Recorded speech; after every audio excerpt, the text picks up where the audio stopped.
Hello student, welcome to success academy. আজকে আমি তোমাদের মধ্যে নিয়ে চলে এসেছি কি মাধ্যমিক ভূগোল। অর্থাৎ যে সমস্ত পরীক্ষার্থী অর্থাৎ যে সমস্ত ছাত্রছাত্রীরা মাধ্যমিক পরীক্ষা দেবে তাদের জন্য আজকে খুব একটা ইম্পর্টেন্ট ভিডিও নিয়ে চলে এসেছি বায়ুমণ্ডল চ্যাপ্টার থেকে। ঠিক আছে, আজকের মূল বিষয় কি না পরিচলন বৃষ্টিপাত কিভাবে সংঘটিত হয়।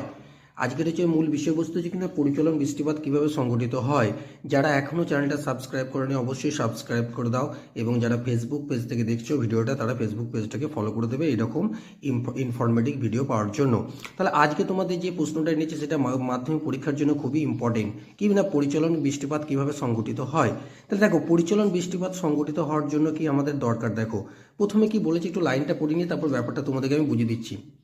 না যেসব অঞ্চলে জলভাগ বেশি, সূর্য লম্বভাবে কিরণ দেয় এবং সেই অঞ্চলে দিনের বেলায় প্রখর সূর্য তাপে জলীয় বাষ্পপূর্ণ আর্দ্র বায়ু হালকা ও প্রসারিত হয়ে দ্রুত অনেক উপরে উঠে শীতল বায়ুর সংস্পর্শে শীতল ও ঘনীভূত হয় এবং বৃষ্টিপাত রূপে পতিত হয়, সেটা হচ্ছে পরিচলন বৃষ্টিপাত।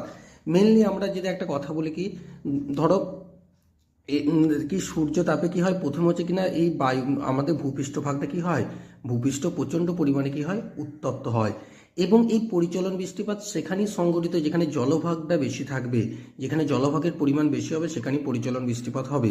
তাহলে প্রথম হচ্ছে কিনা সূর্যরশ্মি যখন লম্বভাবে কিরণ দেয় তখন হচ্ছে না ভূপৃষ্ঠ ব্যাপকভাবে উত্তপ্ত হয়।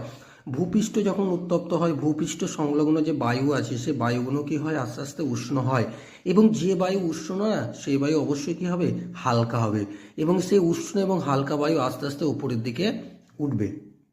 উপরের দিকে উঠে আস্তে আস্তে কি হবে, সেখানে শীতল ও ঘনীভূত হয়ে একটা কি হয় মেঘের সৃষ্টি করবে, কিউমুলোনিম্বাস মেঘ। ঠিক আছে, সেই একটা কি সৃষ্টি করবে, একটা মেঘের সৃষ্টি করবে, এবং সেই মেঘ থেকে পরবর্তীকালে আবার কিনা বৃষ্টিপাত রূপে পতিত হবে।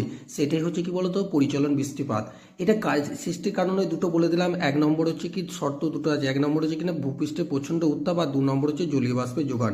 অর্থাৎ ভূপৃষ্ঠে প্রচণ্ড উত্তাপ থাকতে হবে বললাম, কারণ হচ্ছে সূর্যরশ্মি লম্বভাবে কিরণ দিতে হবে, আর একটা হচ্ছে জলীয় বাষ্প মানে জলবায়ু অর্থাৎ জলীয় বাষ্প না থাকলে কিন্তু সেখানে এটা সংঘটিত হবে না।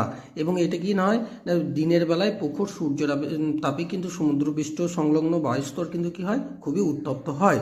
তারপরে দেখো আমি এর পরবর্তী দিকে আমি একটু নিচে স্ক্রল ডাউন করছি। ঠিক আছে, এর পরবর্তীকালে একটা পার্ট তোমাদেরকে জেনে রাখতে হবে, বৃষ্টিপাতযুক্ত অঞ্চল। অর্থাৎ এখানে আর একটা টার্ম আছে 4 o'clock দেন, এই জিনিসটা জানতে হবে।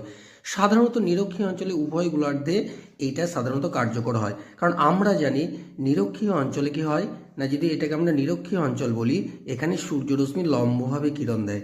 যেখানে সূর্যরশ্মি লম্বভাবে কিরণ দেবে না সেখানে সবসময় উষ্ণতাটা কি হবে বেশি হবে, উষ্ণতা কি হবে সেখানে